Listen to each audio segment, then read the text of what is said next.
more importantly, completely independent and sponsor-free, thanks to my patrons on Patreon. Check it out in the link below if you'd like to support the channel. Also, this video is not completely sponsor-free because at the top of the hour, there's a 3-minute ad break. If you no longer want to see those ads, however, though, if you want it to be sponsor-free in your mind, then all you need to do is subscribe, which you can do for $5 or for free with a Twitch Prime by connecting your Amazon Prime account to your Twitch account, where you get one free Prime subscription a month. Use it on your favorite broadcaster. Hopefully that's me. You can also get gifted a sub if you are lucky. That's right. That's one other method, one other mechanism. But that is, of course, much like a capitalist organization in the economy, clearly on, how lucky you are. Tamana, thank you for gifting 10 gifted subs, allowing 10 people to no longer see the ads at the top of the hour. Here's a 3-minute ad break now. It is exhausting. With lunch, I had a can of Coca-Cola. Instead of enjoying the refreshing black fizz, I kept thinking, hey, didn't these guys use death squads in South America at one point? Enjoyment gone. Later in the day, I sat down to finally play through the COD Modern Warfare campaign. It was a fun little shoot-em-up game until I saw them take a literal American war crime in Iraq and casually blame it on the Russians. There is only one road, Tariq al-Mut, the highway of death. The Russians bombed it during the invasion. The convoy was reported to be on the highway. Every plane available bombed the highway for 2 days straight. Pilots called the 3-mile-long stretch of charred bodies and vehicles the highway of death. Initial reports were of tremendous carnage, thousands dead. Enjoyment gone. My little cousin came over, played K-pop on the TV, and started doing a little dancey dance. It was incredibly wholesome. Then I remembered that what we're watching are basically dancing slaves owned by massive record label conglomerates. Enjoyment gone. I went out for a nice dinner and a party, ordered veal, remembered I'm eating a literal baby. Enjoyment gone. Went clubbing afterwards. It was a decent rave. Went outside for some fresh air. Saw a homeless guy who could probably live off of what I just spent inside for 2 weeks. Enjoyment gone. Went hangover to work the next morning, but that's fine. I'm motivated by the great things we're doing for our clients and my chance to do my part. Remembered, I am only a tiny cog in a massive corporate machine which would replace me in a week in the case of my death. A corporate machine that pays me $50 for every 5,000 I make them. You guessed it. Enjoyment gone. Remembered, it was Valentine's Day on my way home. Passed through the mall and got a really nice perfume for my lady. Such a wonderful holiday. It's time to show our loved ones how much we care and surprise them with a nice gesture. My heart was warm until I remembered that it's nothing more than a global marketing campaign used to push us into visiting more restaurants, buying more shit, and spending outside of our capabilities. Only so that we can leech off of that one good thing we did that day for the coming few months whenever we exhibit toxic or narcissistic behavior. Yeah, enjoyment gone. You'd think going to bed would be a safe place. Oh, no. The second I close my eyes, I begin to ponder at the absolute meaninglessness which my life will, statistically speaking, eventually lead to. The incredible unfair nature of our socioeconomic structure, dread of death, despair, war, or worst of all, mediocrity. There's too much to be done. I can't just sleep now. I can't just...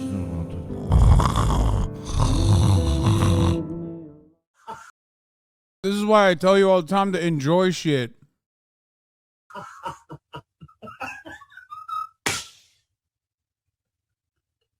Hey, what's going on? There is no larger, permeating stereotype about the modern leftist than the idea that he is utterly incapable of enjoying anything. They're constantly seen as easily offendable, wildly over-analytical, snobby, pretentious, and, quote, inject politics into everything. The gentle laborer shall no longer suffer. They're apparently the reason we can't have anything nice anymore. This is why we can't have nice things, you asshole! Like big anime titties, skin-tight outfits in Mortal Kombat, or worst of all, leads in movies played by non-minorities. I'm a dude playing a dude disguised as another dude. What? Now, while it would be easy to dismiss these sorts of stereotypes as having come from the shallow minds of Reddit basement dwellers... That example is so perfect. Because, like, it's the only time you see that example being used for what it actually is, a critique of precisely what that was referencing.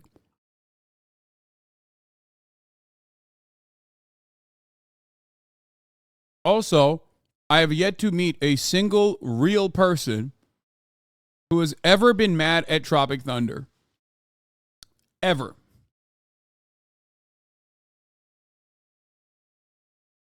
Like, the most acceptable use and form,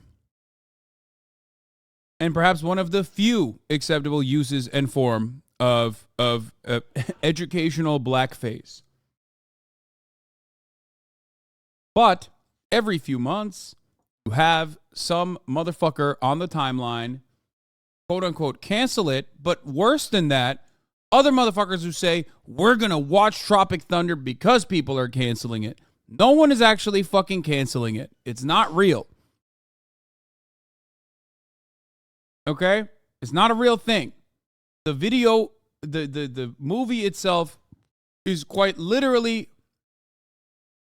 making a reference and making a joke about Hollywood utilizing Australian actors instead of like actual black actors. That is the joke. It's a very good joke, which is precisely why I've yet to meet a real human being that looks at that and goes, wow, that's really fucked up. Only on Twitter. You walk now into the belly of the beast.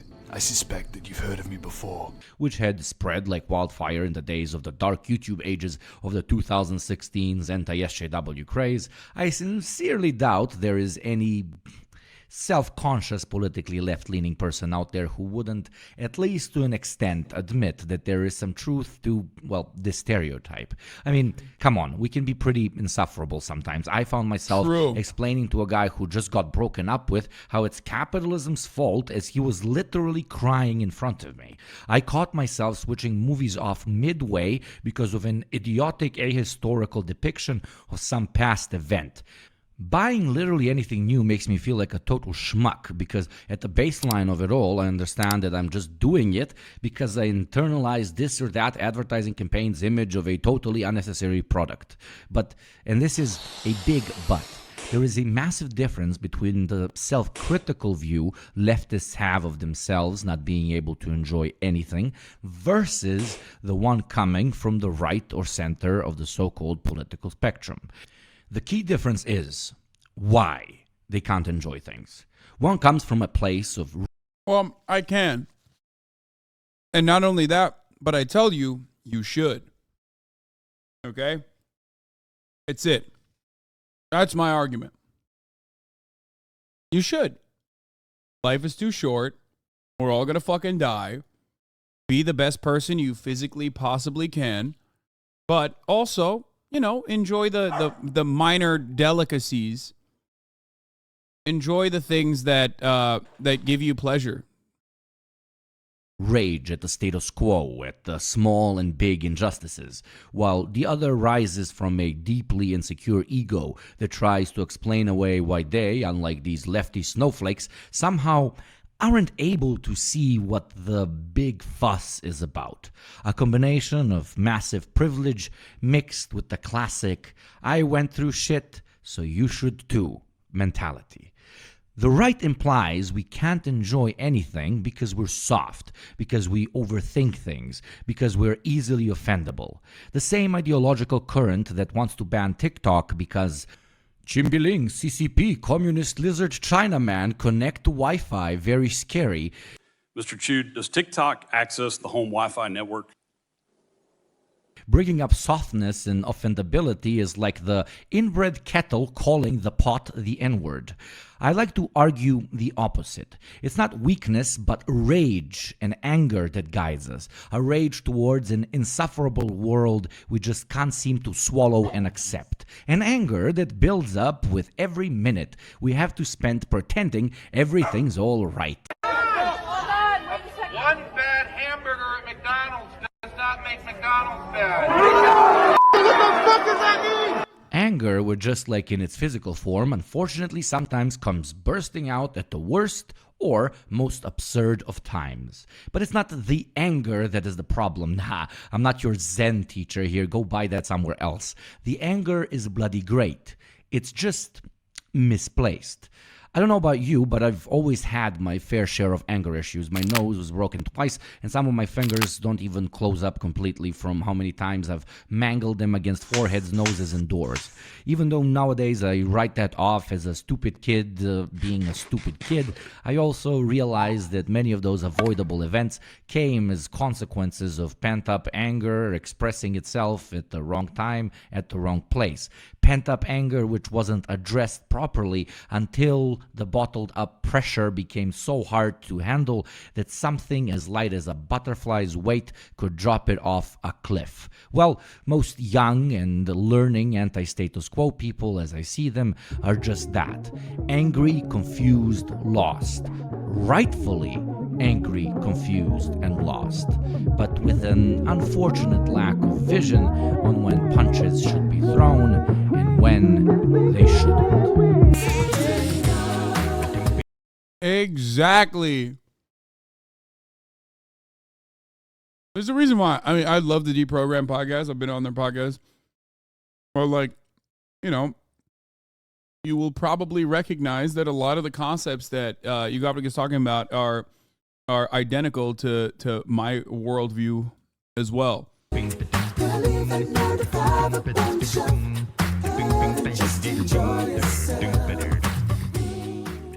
While writing this, I said, okay, these are all great rhetorical arguments, but how about we make them a bit clearer to ourselves or anyone listening to this who might be on the fence regarding the is the left cringe for caring too much question.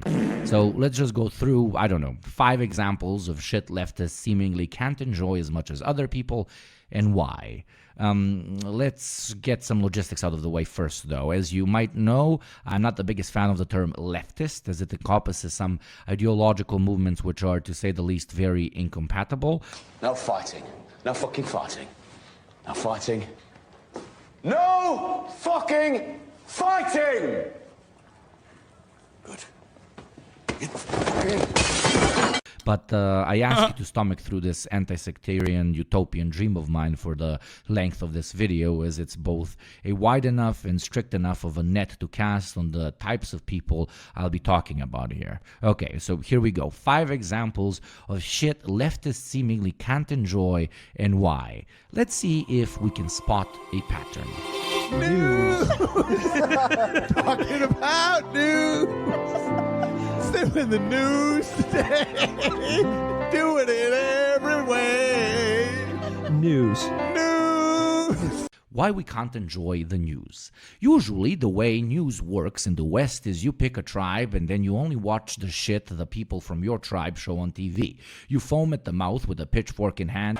Can't be an angry mob without a pitchfork. Then go online to complain about either the illiterate cousin fucking rednecks or the college graduate cross-dressing pedophiles.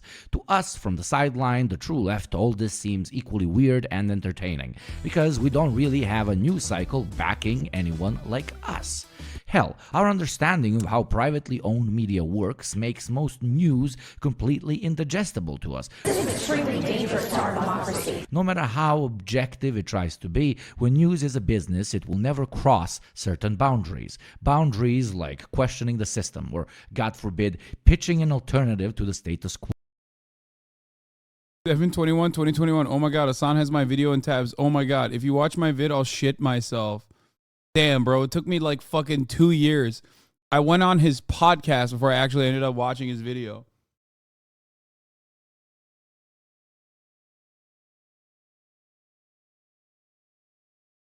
This is probably his old account. It probably opened up another one. Yeah. Yeah, look, see, 7/21 is the last message he sent, and then he opened up a new account.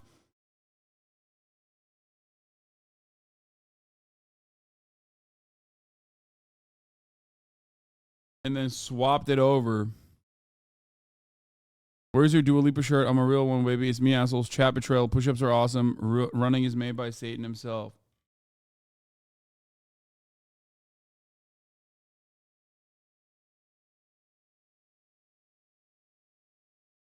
You either become like a good leftist and a good content creator and don't just fucking resent me or hate yourself for watching me like you, Gopnik, or you become like one of those fucking weird losers who watched me for a very long time and then fucking turned around and is now like, oh, I'm above that shit. I'm so much better than he is. Fuck that guy. Whoa. So, put simply, we would love to join this little slapfest you call the discourse. Kill Christ cucks, behead Christ cucks, roundhouse kick a Christ cuck into the concrete, slam dunk a Christ cuck baby into the trash can. We need a military that's flat out hostile. We need a military full of type A men who want to sit on a throne of Chinese skulls. But our understanding of just how much of a waste of time it is designed to make you not think about your real problems. I hate the media! Makes us understand it's not much more than just really, really bad TV. I am tempted to quote the great Leonard Cohen. I'm guided by the beauty of our weapons. Fucking asshole. Presidents fight the war? Why do they always send the war? Why don't presidents fight the war?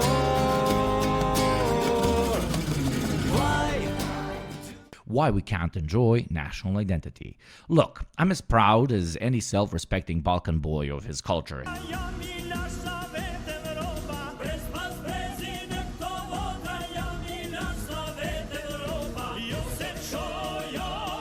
His 1,000-year-old heritage and the fact that we're basically the only white people who never enslaved anybody. But boy, oh boy, am I sometimes jealous. Only because, you know, someone else got there before they did. You know what I mean?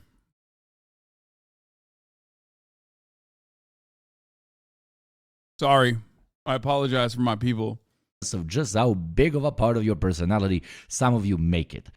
Two simple truths push most leftists away from nationalist fervor. Number one is class consciousness, understanding that you have far more in common with workers of all nations than you do with the ruling class of your own country, a political and financial elite which often preaches hatred among the same working class people across different cultures and ethnicities. So patriotism without class consciousness feels kind of like not really rooting for your own team, if that makes sense. And second, I'll just let George Carlin rip it. God bless America? Is that a request? Is that a demand? Is that a suggestion? Politicians say it at the end of every speech, as if it were some sort of verbal tic that they can't get rid of. God does not give a flying fuck about America, okay? He doesn't care. There are 200 countries in the world now. Do these people honestly think that God is sitting around picking out his favorites? So, a combination of knowing you had no hand in choosing your geography, flag, history, or hymn, and the knowledge that 9 out of 10 times, if you get sent to the front, you'll be shooting other working-class schmucks while the sons of your presidents sit comfortably in Bali, are why it's not exactly surprising when you see leftists cringe and wince at hyper-patriotic, empty gestures. You mean we're all going to die, Mansley, for our country? Screw our country! I want to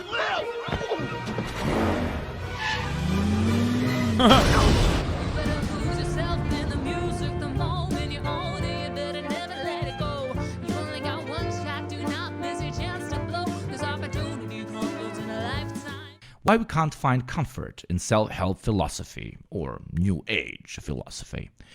This one's more for the liberals out there. Everyone who's ever stumbled or fallen in life knows how hard it can be to find an adequate coping mechanism. While searching for one, many of us, hell, most of us, have had run-ins with what I like to call the two fake deep philosophies out there. One is the self-help military-industrial complex, and the second is ass spiritual enlightenment. Life. Are we just fleshy blips in some meaningless stew of cosmic oblivion? Or is it vice versa? or what I like to call escapism, but made to sound like a coherent school of thought. The first, the self-help category, implies that everything can be solved if only you figure out the puzzle which is the world economy. Yeah, I'd like to solve the puzzle. All right, go ahead. Yeah, I'd like to solve the puzzle. That's it, yeah. And use a special cheat code, a special trick nobody else knows except you, to get yourself out of any mess. Nobody else knows except you, which, by the way, is always like what everybody knows. I've never seen like capitalist self-help that doesn't just tell you the basic things that you've learned since like La Fontaine novels that you read as a child, okay? It's literally the same shit repackaged over and over again. Only $999.99 a month to join our seminar, and we will teach you more. Or the latter idea, a quasi-spiritual pitch sold to us by conmen who... Oh, I wasn't even talking about like drop shipping and like, buy a property and become a landlord shit. I was talking about like the basic stuff, like the 48 laws of power. Like that kind of self-help shit is always like so basic. It's like what I tell you all the time. It's the same principle that the fundamentals of any self-help revolve around a shared understanding of like values and principles that we already know about, that we've heard a million times over. It's always like, whether it's clean your bed or whatever the fuck, it's always just short-term goals, mid-term goals, and long-term goals that you set for yourself. And when you achieve those goals, the short-term ones that are like really manageable, you start feeling better and you start rewarding yourself. Your brain starts fucking releasing hormones that make you go, oh, this is good. Maybe I should do more of that. And then you just basically build healthy habits. That's it. It's no different than every fucking diet that is a fad being built on top of the basic fundamentals of calories in, calories out. That's it. That's it. Know nothing about metaphysics and yet try to pitch us ideas of internalizing the world. They take beautiful, deep concepts like self-actualization, finding peace within, understanding the subjectivity of experience, and so on, and pitch it as an escapist tool for people who are down on their luck. Don't think about changing your material circumstances. Don't question why you're in this or that situation. Don't revolt. Just pull yourself inwards and imagine and create a world of your own. Live only in it. What happens outside of it matters not. Well, until you get hungry. So, yes, we can't enjoy either of these concepts and ideas, not only because they're commodified beyond recognition, turned into fast-moving consumer goods, but also because of a key philosophical flaw in them, the unrealistic, hyper-individualist perspective that we can and should handle everything on our own. No communities, no systems, no grander social structure. It's just you and your bootstraps. You don't make it, well, your fault. It's the year of the underpaid employee, spitting 40 plus a week and trying to rape Earth in my off time. You boys dizzy, I can't keep myself busy enough so you could run, and I'ma let you think you won. Why we can't enjoy most of our jobs. This is a big one for me and for most young adults trying to find their place in the global job marketplace. The daily grind for quite a while used to be explained away by internal corporate propaganda, or what they call corporate culture, in almost, well, all industries. Many, to this day, unflinchingly jump at the opportunity to believe it. Understandably so. I mean, being underpaid, overworked, and pushed on the daily are all things humans can swallow, even proudly, but only if you give them a cause to believe in. We're told, this is what we stand for, this is our vision, you're a part of a larger family, this is a place where you can maximize your potential, and so on and so on and so on. All great slogans, but all empty gestures once you understand that no matter what industry, no matter what position, de facto, your boss does not pay you even close to how much you make him. And this resounding, undeniable fact makes all the fancy wording and talk of purpose, family, and a cause sound like pathetic, childish gesturing. The leftists' inability to enjoy most work in this system is caused by their choice to internalize and understand that at the end of the day they're being played and played hard. Once you know that, only a weakling can go back to lying to themselves. And like the point of non-capitalism is just to make it easier to achieve those goals, because trying to do it under capitalism is fucking depressing. Why would you try to change yourself? No, you should still try to change yourself. That's, I mean, I still advocate for self-help type shit. I definitely still very much advocate to try and overcome your material realities as best as you can. Even if you cannot actually fulfill all of your goals, even the journey itself will be a prosperous and healthy one. Has anyone asked you to watch the news Nick Crowley video, by the way? No, I have not. What the fuck? What is this? Mr. Swirl, the internet's most disturbed user. I don't know if we can watch this because if it's showing like disturbing graphic imagery, I don't think I'll be able to watch it.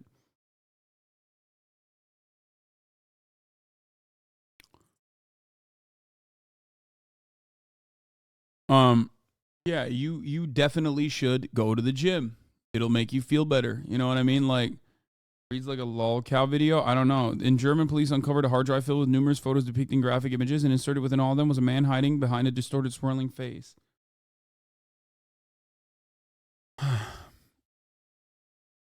It'd be even more prosperous and healthy if we adhere to the principles of laissez-faire capitalism. Yeah. Because nobody embodies this. Oh, I thought this guy was being sarcastic. Wait.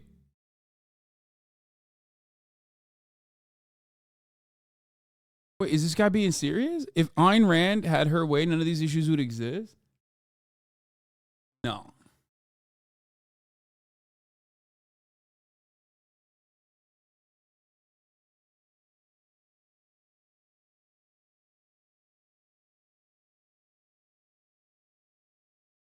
He said, not at all.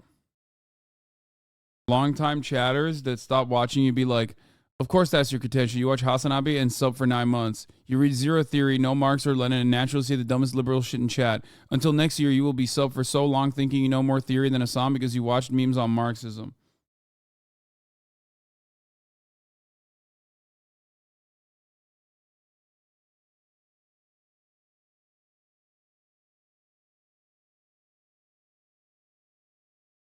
Don't even have to go to the gym. I just bought a pair of 20-pound dumbbells just to do small 20-minute daily workouts with them. Yeah. We are going to watch the Disco Elysium documentary, even though it's 2 hours and 30 minutes, and I don't want to watch the entire thing.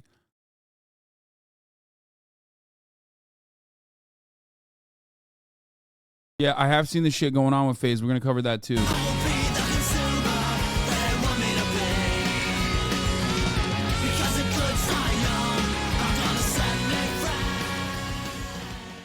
Why we can't enjoy mindless consumption. But okay, you can't enjoy your job, but if it pays relatively well, you should be able to find happiness outside of work, right? Get in, loser. We're going shopping. You can buy things, buy experiences, blah, blah, blah. And while sure, there's no denying capitalism's inability to mass produce crazy diverse amounts of, well, stuff, this privilege too is unfortunately eventually outgrown. Similar to substance abuse, there is nothing necessarily evil or bad in the substances themselves, but depending on the reason you take them, your experiences will be wildly different. Consumerism is the same. There's no shame in enjoying the little material trinkets we can, but once it becomes a coping mechanism, a way to get our daily, weekly, and monthly fix in order for that little dopamine rush to stop us from thinking about our lack of true self-fulfillment or self-actualization, of, well, finding purpose, then we're no different. This is directed at you, fam. You think Yugopnik and I actually have a disagreement on like driving cars, like driving nice cars? Did you misunderstand the point that he's making? Moldavite wormhole?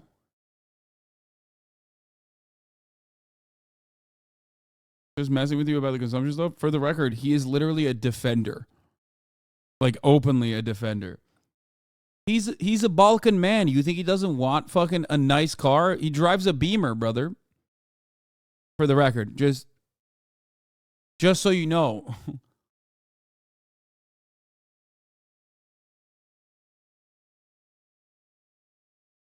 I'm glad that we now have a new Moldovan chatter, by the way. Holy fuck.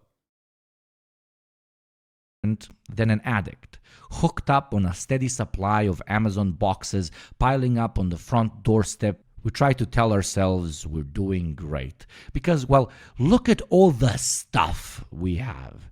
And that's exactly why leftists, even though we struggle with it, at the end of the day, can't fully enjoy consumerism because we know that the high of a purchase is followed by the hangover realization that, well, you're still as lost as you were before. You just also have an electric scooter now. The lie that we can find purpose in mindless consumption is the greatest epidemic of our time. So sorry if we can't. You can't find peace in mindless commodity consumption. You can't.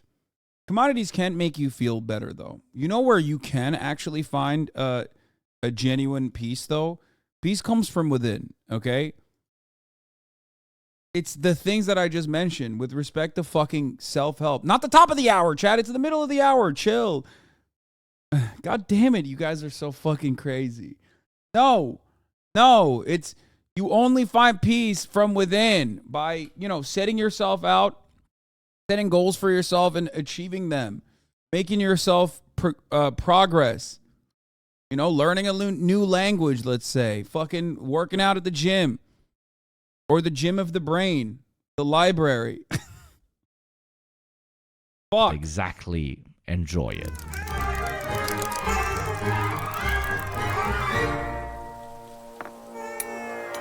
Well, okay, that was 5, wasn't it? I could go on with even more examples all day, but I'd rather not keep you for much longer.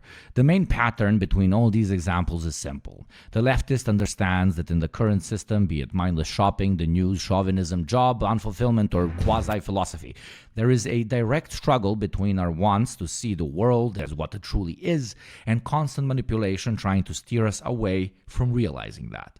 This sort of understanding that all things are ideological and that most things are often far more complicated than what they may seem. How does leftist ideology provide purpose, though? I thought purpose is not bound by economics. Wait, what? Purpose is not bound by economics. But there are people who operate within the framework of capitalism and tell you that, like, your only purpose is to fucking get your money up, not your funny up. If anything, it's like like even your fucking hobbies have turned into work, right? That's a good example of it. Like, just play fucking video games for fun, for example. But then all of a sudden you're doing it on stream, and then people are yelling at you if you don't do it on stream and telling you that you're fucking lazy or telling you that you're too much of a view count Andy. And it's like, well, I also do enjoy playing video games off stream by myself. You know what I mean? It's for enjoyment. I want to have it for myself, a little treat for me. Carnage Jack, thank you for the 10 gifted subs. Does lead to us objectively not being able to enjoy quite a lot of things. And while we need to remember that we have only this one life and that it is... The other video guy literally said that your chat aspires to spending lots of money like one-time Gucci shirts. We do not aspire to that, Lamau. Yeah, it's silly. But like everyone to a certain degree aspires towards making expensive commodity purchases. And what I mean, or a lot of people do, not everyone. but it's just not a fucking lame-ass Gucci shirt. It's going to be something different. It's going to be figurines. It's going to be something that you're collecting. It's going to be something that you ascribe a lot of value to. It's going to be a fucking PS5 that is gathering dust because you originally thought that it was going to be something that you can play a lot of video games in, maybe even old games that they do remakes of or remasters of that will make you remember a time that where you know you were alive and young and had dreams and remember those memories fondly. But now that fucking expensive machine is just collecting dust because there's not really any new games that are coming out because Sony is too busy, I don't know, doing fuck all, as a matter of fact. Who knows what the fuck Sony's doing? But now that Metal Gear Solid 3 is coming out, you can live that dream. You can live that dream once again like you're a child, like you're a kid, you know, you're a teenager and you know, your life is ahead of you. It's possible to appreciate problematic shit and engage with it critically, acknowledging its flaws while also finding value in them. We also need to stay firm in our beliefs, no matter how annoying it might be for those who haven't yet come to the same realizations. Remember, please, pick your battles. And most importantly, if everyone was content with everything, we would still be hitting rocks over each other's heads. Your instinct to be critical of the status quo and your drive for more are a gift. Do not lose it. Do not be ashamed of it. Because while ignorance might be bliss, bliss doesn't get anything done. My work would be impossible without the generous